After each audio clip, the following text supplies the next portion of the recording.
Saya ingin melanjutkan kembali, jika kita lihat dari semua program kerja ketiga paslon ini, mana yang paling realistis jika kita bercermin dengan APBN 2023 saja? Ya, jadi kalau tadi berkaitan dengan tax ratio yang ekspektasi ataupun janjinya terlalu tinggi, itu pun juga saya pikir tidak matching ya, ataupun tidak relevan dengan kondisi tax ratio yang saat ini masih berkisar 10%. Dan itu yang pertama dari sisi penerimaan perpajakan. Yang kedua juga berkaitan dengan belanja. Tadi kalau kita lihat kan belanja saat ini kan sudah ada pos-pos anggaran yang sudah fix yang tidak bisa diubah-ubah oleh pemerintah.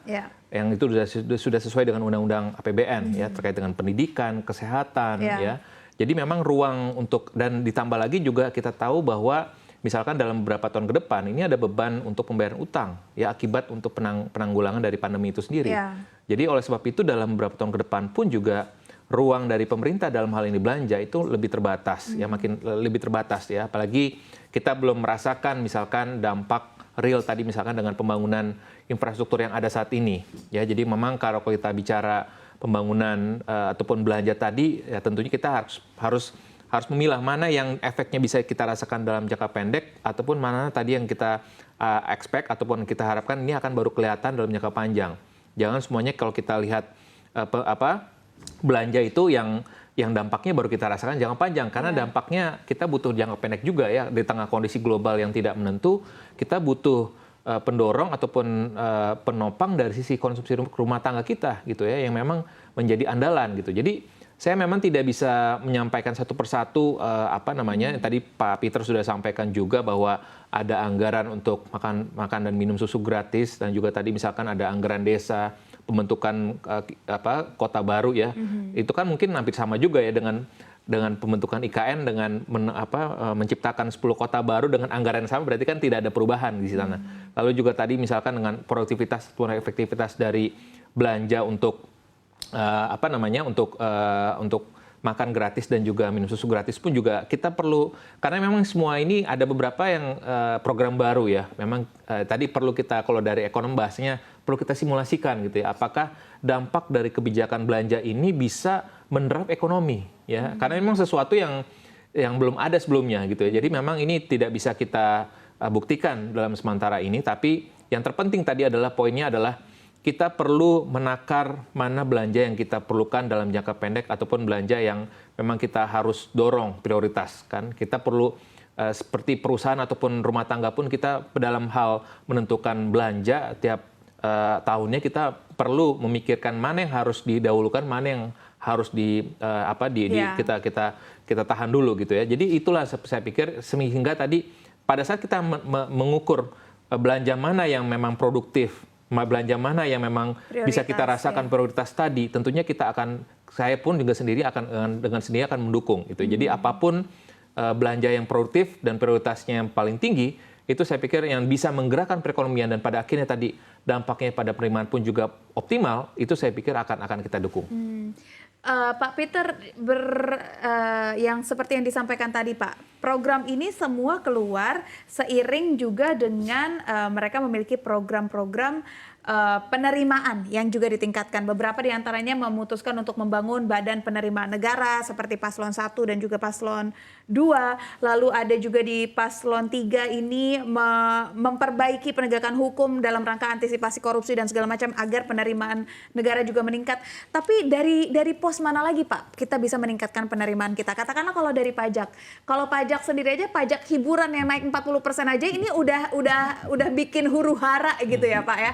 Gimana kalau pajak yang lainnya naik lagi, atau ada dana apa lagi, atau tax amnesty lagi dimintakan lagi kepada masyarakat? Apa enggak ini bikin huru-hara Pak? Ya, memang di banyak negara pun ya sebenarnya untuk menaikkan penerimaan itu tidak harus dengan menaikkan tarif pajak. Ya, tantangan perpajakan di Indonesia itu bukan pada tarifnya sebenarnya, tapi pada kepatuhannya. Kepatuhannya. Ya, itu makanya yang saya tahu adalah di pemerintah sekarang ini pun sudah disebutkan juga oleh Mas Yosua tadi, kan ada yang sekarang sedang digagas itu core tax system ya, di mana tujuannya untuk meningkatkan kepatuhan ya. Karena sekarang ini dengan bahasa sederhananya yang bayar pajak kita itu hanya segelintir orang. Mayoritas dari masyarakat kita itu nggak bayar pajak kan. Nah, itu yang pertama, kepatuhan kita tingkatkan. Yang kedua, aktivitas ekonomi itu sendiri, ya, itu harus ditingkatkan. Karena pajak didasarkan kepada aktivitas ekonomi, ya, pada pertumbuhan ekonomi. Jadi pertumbuhan ekonomi dengan pajak itu hubungannya timbal balik, ya.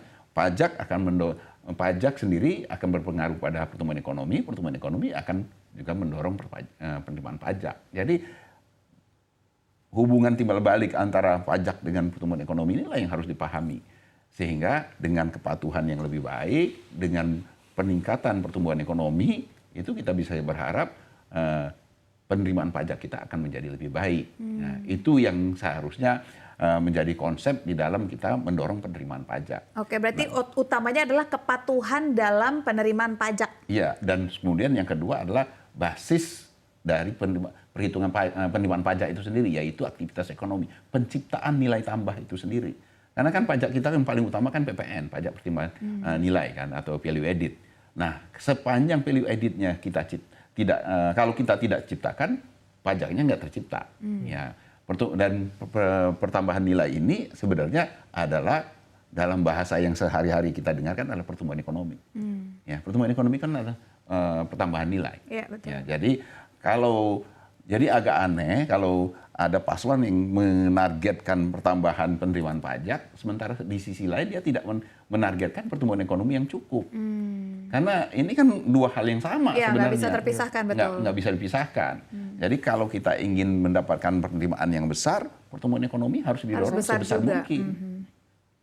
Oke, saya ingin ke Pak Joshua. Pak Joshua, tapi kalau berbicara patuh pajak, ya ini kembali lagi ke pertumbuhan ekonomi. Tetapi kalau misalkan at the end of the day salah satu paslon maju lalu tidak mampu APBN mengcover seluruh programnya, maka akan terbuka possibilities untuk berutang. Nah, utang ini gimana Pak? Seberapa besar lagi penambahan utang yang mungkin bisa ditimbulkan imbas janji-janji ini? Ya, saya pikir sesuai dengan Undang-Undang Keuangan Negara, pemerintah itu diberikan mandat bahwa defisit APBN itu 3% dari PDB. Jadi tidak mungkin akan lebih dari 3%, unless dia mau di impeach ya oleh DPR, karena itu sudah melanggar undang-undang. Yang kedua tadi adalah konsekuensinya pada saat kita tahu konsekuensinya maksimal 3% defisit. Oleh sebab itu tadi yang saya katakan bahwa ada anggaran untuk belanja pendidikan, kesehatan yang sudah fix tidak bisa diganggu-gugat. Kita bicara belanja untuk gaji ASN, ini pun juga tidak bisa diganggu-gugat ya. Jadi pada akhirnya ruang tadi belanja yang benar-benar yang bisa dialokasikan itu makin terbatas yang tadi kami sampaikan.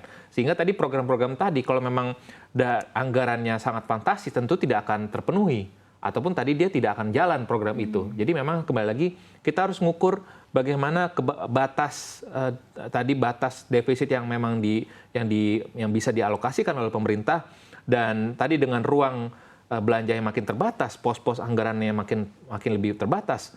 Makanya itu sebab itu paslon mana yang menawarkan ataupun memberikan janji belanja yang fantastis itu akan possibility pun untuk realita untuk terjadinya makin terbatas, makin kecil. Karena tadi ruangnya dia nggak mungkin kita menambah lagi utang, karena kalau kita lihat dari sisi perspektif investor, pemerintah Indonesia saat ini ataupun dari sisi rating Indonesia, ini saat ini kita udah investment grade sejak 2014. Dan ini implikasinya apa? Pada saat pemerintah perlu menerbitkan utang, dalam hal ini penerbitkan SBN, itu cost-nya jauh lebih murah.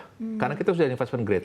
Kalau kita pemerintah berikutnya menambah hutang ataupun tadi memberikan signal bahwa dari sisi kualitas rating kita menurun, tentunya cost lagi buat pemerintah pada saat kita menerbitkan utang berikutnya gitu ya, utang yang baru ataupun untuk menutupi utang yang sudah mau jatuh tempo gitu. Jadi memang kita melihat ini suatu hal yang sulit ya, artinya yang ada saat ini perlu kita optimalkan. Jadi terlalu banyak janji dengan belanja tadi yang terlalu fantastis dan juga tidak diperhitungkan ruang dan juga batasannya tadi ya, dari sisi APBN-nya, saya pikir itu tidak akan mungkin terjadi.